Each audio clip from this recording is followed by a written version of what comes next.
أصدقائي، كيف حالكم اليوم؟ أتمنى أن تكونوا بخير وصحة جيدة. هذه كتبي التي قرأتها وهذه نباتاتي المفضلة. أنا معكم حذيفة زياد.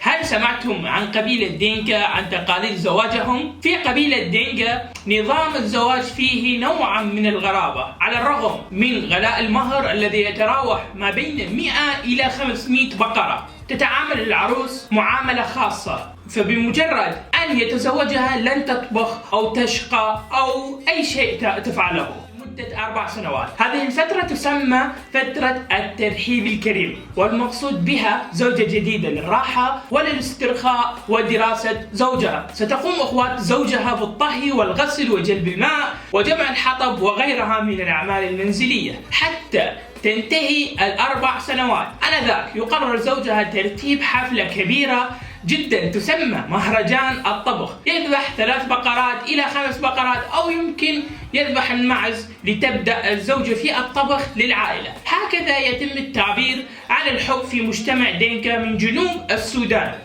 ما هو رأيكم؟ ملاحظة: يكون المهر حسب طول الفتاة، كلما كانت فارعة الطول كلما كان عدد الأبقار أكبر أو أكثر. أتمنى لكم التوفيق، وأتمنى أن استفدتم من هذه المعلومة. هل سمعتها من قبل أم لا؟ اكتب لي بالتعليقات، ومع السلامة.